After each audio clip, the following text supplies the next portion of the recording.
Panthers interim head coach Steve Wilks kicked Robby Anderson out of the game yesterday late in the third after the receiver got into a heated argument with position coach Joe Daly. Anderson said after he had no idea why he was sent to the locker room. Panthers lost to the Rams 24-10. Shannon, what's your reaction? I mean, Wilks made the right call. Just go on and check it in. First of all, Robby Anderson is not a good enough player to behave like that on the sideline. If he was giving you 8-9 catches a game, buck, touchdown, end of the season, he's going to have 115 catches, 1,300 yards, 8, 9, 15 touchdowns. Okay, you know, you probably could accept some of that. But at what he's giving you right now, last year he had 53 catches. Right now he has 13 catches in 6 games.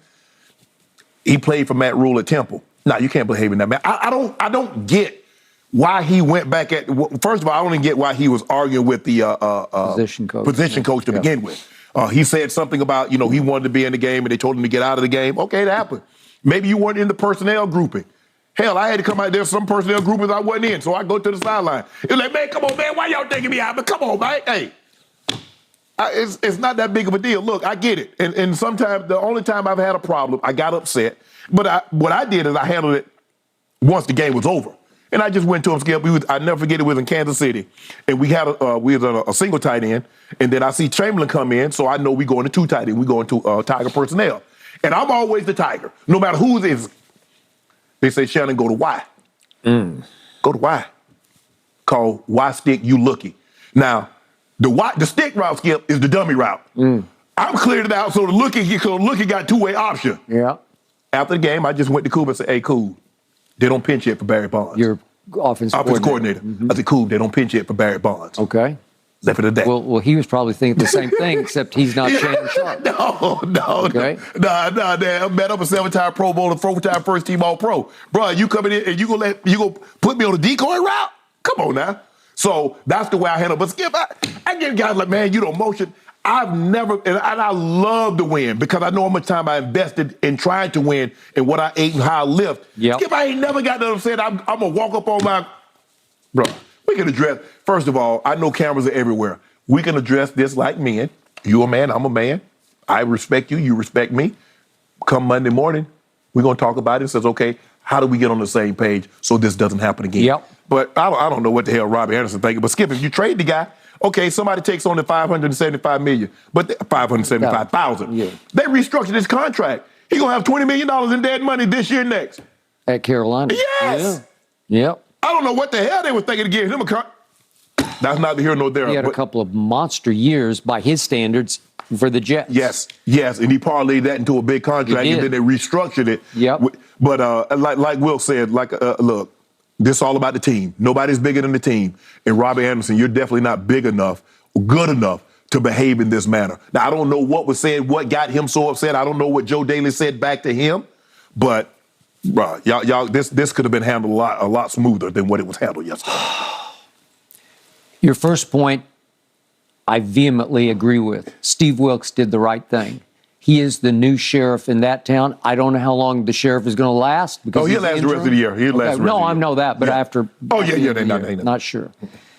But the point was, Matt Rule went along with most of Robby Anderson's moods and issues and foibles, and Steve Wilks just said, no, I've seen enough. You're done. He pouted a little bit. He got into it, and I get he was upset. It was a key third down, and for whatever reason, he wasn't in that position. Right. And all of a sudden, he's sitting by himself on the sideline after he got into it with Joe Daly. And then the next thing you know, he's on the exercise bike and he's making a circus out of it. Yeah. And Steve Wilks is like, no, I don't play this. Maybe Matt would let you go because he coached him at Temple. And he said, I know him. I can figure him out. I also think Matt Rule looks at Robby Anderson the way I do. In the end, I don't know Robby Anderson, but I've followed him closely from a distance. I actually think his heart is in the right place, but his head isn't always in the right place. But I think his heart is a good heart. He went through those issues in New York after his breakout year. He got arrested one night and had to spend a whole night in Broward County Jail. And ESPN reported he was charged with traffic-related violations on 10 different occasions, most of them speeding. Well, you've been there. I've been there. but not 10 times. Not 10 times. Hell no. Not 10 times. One time it was 105. You've been there. I know that feeling. I got it. Unfortunately, I haven't had that, knock on wood, but I've had my share. And yet the point is, he seemed to rise above all that. Mm-hmm. He had a couple of big breakout years. I'll never forget that 92-yarder he caught from Sam Darnold that basically beat my Cowboys in the game you were at Denver rooting against, right? It was like the third game of the year. Yep. Amari Cooper disappeared as usual on the road. But the point is, to Robby's credit, he stayed and he said, I'm going to talk to the media because I didn't talk enough to the media when I went through my arrest situations. Right.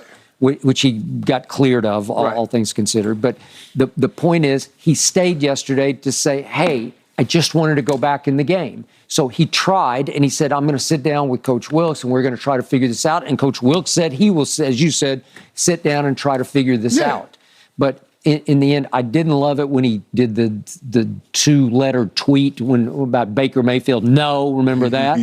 I think he did, as I recall, reach out to try to come on the show to talk about it and say whatever. I don't know exactly how he was going to defend himself, and it didn't click for us. Right. But I do think he's trying to be the best he can be. Right. But the problem is you have to grow up and grow out of that childish behavior, which your new sheriff in town is not going to accept. Yeah, there have been a lot of times, like I said, there are certain personnel groupings. We used to have a personnel grouping and 20 personnel, which was 3 wide receivers and 2 backs. Yep. And I was like, why the hell I ain't in there?